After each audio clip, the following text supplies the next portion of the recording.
Hello everyone and welcome to government jobs अड्डा 24/7। Friends, मेरा नाम है सागर दुआ और मैं करता हूँ आप सभी का स्वागत इस प्लेटफॉर्म पर।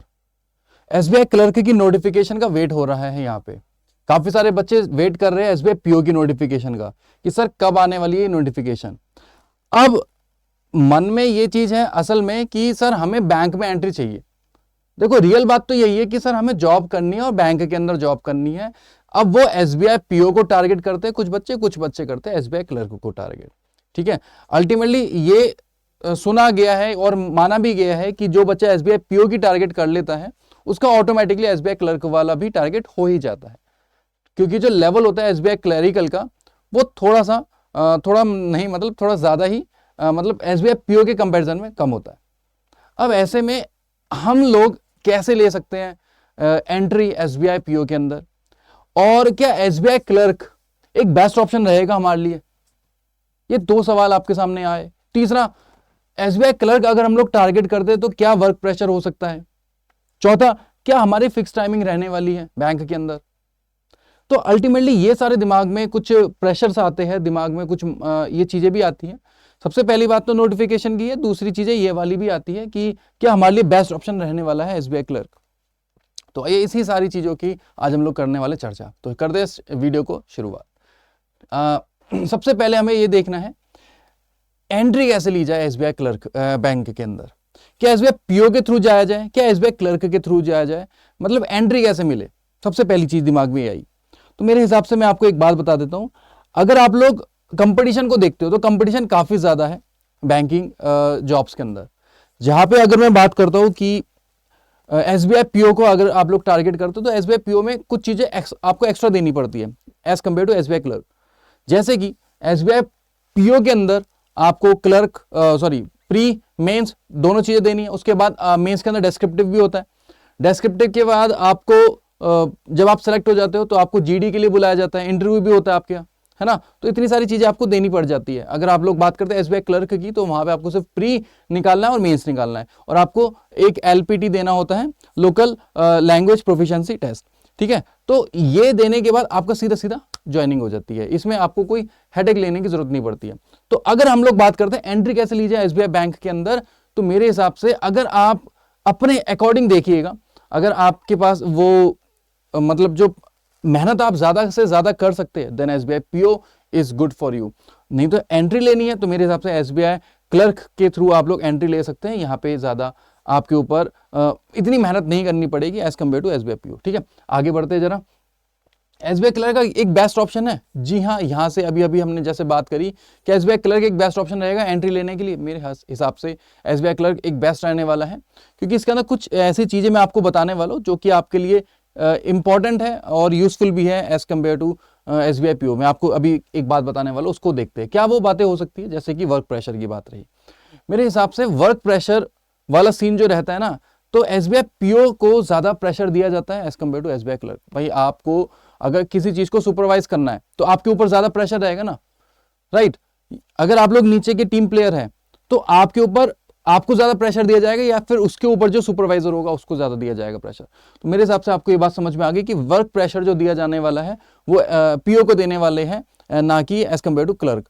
बेशक वो पीओ आपको देने वाला है एसबीआई क्लर्क को, लेकिन हाँ मतलब एज कम्पेयर टू प्रेशर के हिसाब से देखा जाए तो थोड़ा सा लेस प्रेशर रहता है एसबीआई क्लर्क के अंदर as compare to SBI PO. ठीक है, अदर बैंक्स की मैं अभी बात नहीं कर रहा हूं। आप कहीं इसको ये मत सोचिएगा कि सर एसबीआई क्लर्क या फिर आरआरबी क्लर्क, ये वाली बातें अभी मैं कुछ भी नहीं कर रहा हूं। ठीक है, मैं सिर्फ एसबीआई के हिसाब से ही बात कर रहा हूं कि हमें एसबीआई बैंक के अंदर कैसे एंट्री ली जाए।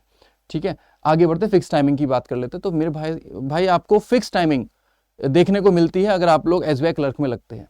अब कुछ सेंटर्स में ऐसा होता है, कुछ बैंक की ब्रांचेस के अंदर ये होता है कि टाइमिंग थोड़ा सा ऊपर भी चली जाती है, लेकिन एक तरीके से ये एक टाइमिंग है जो कि फिक्स टाइमिंग होती है। जैसे कि आप मान के चलिए 9 से 5 की जॉब, वो वाला सीन है इसमें। ठीक है, कभी कभार हाँ चली जाती है टाइमिंग ऊपर भी। ठीक है, डिपेंड करता है कि उस मोमेंट पे क्या काम है। ठीक है, कोई भी बात रहती है तो सपोज 6 बजे तक का हो गया काम, लेकिन अगर यही बात एसबीआई पीओ की होती तो मैं यहाँ पे फिक्स टाइमिंग की बात ही नहीं कर पाता। सीधी सी बात है, फिक्स टाइमिंग में बोल ही नहीं सकता था यहाँ पे। अब यह हम बोल ही नहीं सकते कि 9 से 5 की जॉब है आपकी एसबीआई पीओ की। वहाँ पे आपके 9 से 5 क्या 6 भी बच सकते हैं, 7 भी बच सकते हैं, 8 भी बच सकते हैं, यानी कि 9 से 8 की भी हो सकती है। तो वो वाला जो फिक्स टाइमिंग है, वो जो प्रेशर है, यानी कि कुछ तो प्रेशर होगा तभी तो वो बंदा बैठा हुआ है एसबीआई पीओ। तो ये कुछ बातें होती है कि आपको अगर आप इस मोमेंट पे तैयारी करने स्टार्ट कर रहे हो तो मेरे हिसाब से एंट्री कैसे ली जाए जल्दी से जल्दी, क्योंकि बहुत सारे बच्चों का ये होता है कि सर बस एक जॉब मिल जाए। जॉब कैसे मिले, कौन सी मिले, ये कुछ दिमाग में नहीं होता, बस एक होता है कि सर जॉब मिल जाए जल्दी से जल्दी। तो मेरे हिसाब से बेस्ट है अभी अगर आप लोग एसबीआई क्लर्क की तैयारी कर ले तो ठीक है, क्योंकि मैंने आपको यहाँ पे प्रेशर के बारे में बता दिया, फिक्स टाइमिंग के बारे में बता दिया, और एक दो और एक्स्ट्रा बातें मैं बता देता हूँ, जैसे कि आपको जो पोस्टिंग मिलेगी ना बाद में, यानी कि आपने प्री निकाला, मेंस निकाला और LPT local language proficiency test का मतलब ये होता है कि आप लोग अपने स्टेट से फॉर्म भरेंगे। एसबीआई पीओ में आपको पूरे इंडिया में कहीं भी भेज सकते हैं, यानी कि अगर आप लोग यूपी से बिलोंग करते हो तो आपको उठा के बोल देंगे कि आप महाराष्ट्र में जॉब करिए, मध्य प्रदेश में जॉब करिए, और आपको जाना भी पड़ेगा, राइट।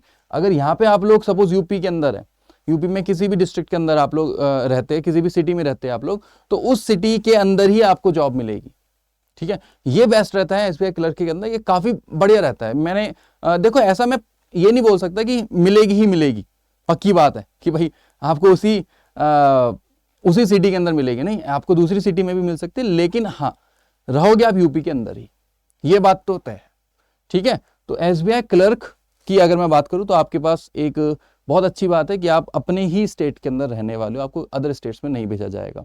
और दूसरी एक और बात जो मोस्ट इंपॉर्टेंट हो जाती है वो ये होती है कि जैसे लड़कियों के लिए ज़्यादा इंपॉर्टेंट रहती है कि आपको अपनी स्टेट में जॉब करनी है और अपनी ही सिटी के अंदर जॉब करनी है, तो मेरे हिसाब से लड़कियों को तो ये प्रेफरेंस भी मिलती है कि आपको अपनी ही सिटी के अंदर, है ना, जॉब मिल जाए, मतलब थोड़े से नियर बाय एरिया के अंदर ही, क्योंकि एसबीआई जो होता है वो हर सिटी के अंदर है, लगभग हर डिस्ट्रिक्ट के अंदर है। तो मेरे भाई ये आपके लिए ज़्यादा बेस्ट रहेगा क्लर्क वाली जॉब, और यहाँ पे टाइम का भी एक लिमिटेड टाइम होता है, ठीक है। सैलरी भी अच्छी खासी मिल जाती है, ऐसी बात नहीं है, एंड प्रेशर भी थोड़ा कम रहता है, ठीक है। तो ये बात आपके लिए सबसे बेस्ट रहेगी कि आप अपनी स्टेट में रहेंगे, आप जो फॉर्म भरेंगे तो अपनी स्टेट के अंदर ही आपकी जॉब लगने वाली है। तो बहुत अच्छा प्लस पॉइंट है एसबीआई क्लर्क की अगर मैं बात करूँ तो। अगर मैं इसको गूगल पे भी सर्च करता, या फिर आप भी गूगल पे सर्च करोगे क्या इस SBI clerk good job worth, तो अगर आप लोग इसको भी सर्च करते तो आपको क्या देखने को मिलता है, गूगल क्या बताता है आपको, देखिएगा, the SBI clerk salary is exceptionally good in comparison to the other joining level job profile in the banking sector. समझ लिया कि यहाँ पे आपको एक्सेप्शनली गुड मिल जाती है सैलरी, क्योंकि ये एक तरीके से स्टार्टिंग प्रोफाइल है ना मेरे भाई, है ना, स्टार्टिंग जॉब है, तो उस हिसाब से एंट्री लेवल जॉब है, तो उस हिसाब से आपकी अच्छी खासी सैलरी होती है। The state bank of India is the largest public sector bank, सबसे बड़ी बात यही है कि एक ये ब्रांड है। Hence SBI clerk is one of the most demanding entry एक सेकेंड, हाँ जी, तो most demanding entry level jobs in the country. ये बात समझ में आ गई, तो काफ़ी ज़्यादा सही है, ये मोस्ट डिमांडिंग है एंट्री लेवल जॉब के लिए। आगे जरा बढ़ जाते हैं, तो आपको इसको निकालने के लिए कुछ पेपरों को देना पड़ता है, वो पेपर आपको भी पता होने चाहिए। मैंने आपको बताया था 3 चीज़ें आपको फेस करनी होती है, प्री, मेंस और लोकल लैंग्वेज प्रोफिशिएंसी टेस्ट। ये लोकल लैंग्वेज का मतलब है क्योंकि आप जो अपनी स्टेट से भरेंगे तो आपको उस लोकल लैंग्वेज का एक टेस्ट देना होता है, छोटा सा टेस्ट होता है।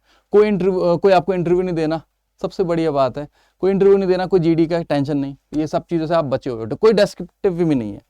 यहाँ पे आपको 3 सेक्शन देखने को मिलते हैं प्री के अंदर, इंग्लिश, क्वांट्स और रीजनिंग, है ना। तो सेम पैटर्न है जो पीओ का होता है। इंग्लिश में 30 क्वेश्चन एंड 30 मार्क्स के 20 मिनट का टाइमर होता है। क्वांटिटेटिव एप्टीट्यूड में 35 क्वेश्चन, रीजनिंग में भी 35 क्वेश्चन, सेम एक नंबर का यहाँ पे एग्जाम होता है, और आपको 60 मिनट्स मिलते हैं, ठीक है। यहाँ पे कोई कंपोजिट टाइम नहीं है, ये एक आपका सेक्शन का टाइमिंग होता है, 20-20 मिनट का टाइमिंग होता है। ओवरऑल 1 घंटे का पेपर है, लेकिन 20-20 मिनट के हिसाब से ऐसे चलती है। सबसे पहले कुछ भी खुल जाता है, इंग्लिश खुलता है पहले हिसाब से, इंग्लिश खुलता है, फिर सपोज क्वांट्स खुल गया, फिर रीजनिंग खुल गया, ऐसे करके चीज़ें खुल जाती है, ठीक है। उसके बाद जब आपका प्री निकल जाता है तो उसके बाद आपको मेंस में भेजा जाता है। एंड एक और सबसे बड़ी बात है कि इसके अंदर कोई भी कट ऑफ नहीं होती, सेक्शनल कट ऑफ, यानी कि सिर्फ ओवरऑल कट ऑफ को निकालना होता है, कोई सेक्शनल कट ऑफ नहीं होती है। बात कर लेते हैं क्लर्क मेंस की, तो आपको इंग्लिश को ही देखना पड़ेगा, यहाँ पे भी देख सकते हो आप। क्वांट्स आपको देखने को मिल जाएगी, रीजनिंग एबिलिटी फिर से आपको देखने को मिल जाएगी। कंप्यूटर से मत घबराइएगा क्योंकि कंप्यूटर के सवाल नहीं पूछे जाते, रीजनिंग के ही सवाल होते हैं यहाँ पे, बस यहाँ पे नाम लिखा हुआ है computer aptitude. General and financial awareness यानी कि जीए की बात हो जाती है, तो जीए के यहाँ पे आप क्वेश्चंस को देख सकते हो, 40, 50, 50, 50, ओवरऑल 190 क्वेश्चंस है। आपके पास जो टाइमिंग होता है वो होता है 2 घंटे 40 मिनट का। तो ये आपके पास टाइमिंग है, टोटल मार्क्स आपके सामने है, देख सकते हो आप। ठीक है, यहाँ पे आपको कुछ क्वेश्चंस जो रीजनिंग के होते हैं वो कुछ क्वेश्चन 1.25 नंबर के मिल जाते हैं आपको। ठीक है, तो उस हिसाब से आपके जो 50 में से 50 क्वेश्चनों में 60 नंबर आपके बन जाते हैं। तो इस हिसाब से आपके पास टाइमिंग है 35 मिनट इंग्लिश के अंदर, 45 मिनट क्वांट्स के अंदर। टाइमिंग मतलब एक तरीके से इनफ है, पेपर को निकालने के लिए इनफ है टाइमिंग। ये उस हिसाब से 2 घंटे 40 मिनट है, और इसके बाद कोई डेस्क्रिप्टिव भी नहीं होता। सब बहुत अच्छी बात ये है।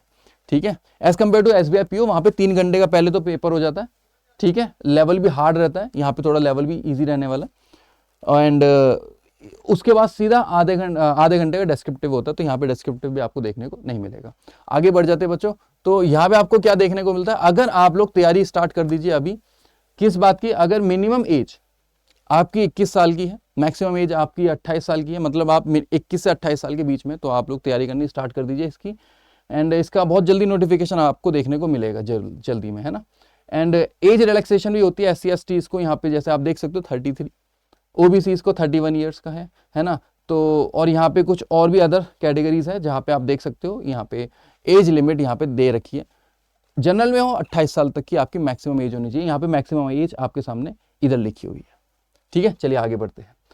SBI क्लर्क के प्रीवियस ईयर वैकेंसीज की भी बात कर लेते हैं। यहाँ पे मैं आपको एक बात बता देता हूँ कि वैकेंसीज भी होती है, दिमाग में एक बात भी ये भी आती है कि सर लास्ट ईयर कितनी वैकेंसी थी, इस साल कितनी आएगी। अभी तो जब नोटिफिकेशन आएगा तब पता चलेगा इस साल कितनी आने वाली है। लेकिन हाँ, इस बार ज़्यादा आने वाली है, क्योंकि SBI के जो चेयरपर्सन है उन्होंने खुद बोला था कि अभी हम लोग 400 नई ब्रांचेस ओपन करने वाले, तो उस हिसाब से जब वो खुलेगी तो यहाँ पे बंदों की रिक्वायरमेंट होगी। तो इस बार जो वैकेंसीज रहने वाली है वो पिछले साल से तो ज़्यादा ही रहने वाली है। लास्ट ईयर जो थी जो आपकी वैकेंसीज थी वो 8,283 थी, तो इस बार इससे ऊपर ही रहने वाली है। तो प्लीज़ मेहनत करनी स्टार्ट कर दीजिए। लेवल भी इजी है, आपकी स्टेट के अंदर ही जॉब मिलने वाली है, सैलरी भी अच्छी खासी है। एंड यहाँ पे जो प्लस पॉइंट है वो आपको ज़्यादा मेहनत नहीं करनी है, क्योंकि लेवल लगभग मॉडरेट रहने वाला है। एंड आपको कोई डिस्क्रिप्टिव नहीं देना, कोई इंटरव्यू नहीं देना, सीधा आपकी ज्वाइनिंग हो जाएगी। तो मेरे हिसाब से आपको मेहनत करनी है, और आपको इन्हीं चीज़ों की अपडेट्स के लिए इस चैनल को सब्सक्राइब भी कर लेना है। रीजनिंग बाय सागर दुआ मेरे टेलीग्राम ग्रुप को आप ज्वाइन कर लीजिए, और हाँ, गवर्नमेंट जॉब्स अड्डा 24 चैनल को भी सब्सक्राइब कर लीजिए, जिससे कि आपको ऐसी अपडेट्स देखने को मिलती रहे। ठीक है, किसी भी अड्डा 24/7 के कोर्सेज को लेने के लिए आप लोग एक कूपन कोड लगा सकते हैं Y986, जिससे कि आपको मैक्सिमम डिस्काउंट देखने को मिलते रहे। तो खुश रहे और मेहनत करते रहे इसी टाइप की, जिससे कि आप इस साल SBI क्लर्क में इस पेपर को निकाल दे और SBI क्लर्क बन के SBI के अंदर बैठ जाए। Thank you so much for joining, and मैं मिलता हूँ आपसे अगली वीडियो में। तब तक खुश रहे, मुस्कुराते रहे और देखते रहे गवर्नमेंट जॉब्स अड्डा 24/7। जय हिंद दोस्तों, bye bye, love you all.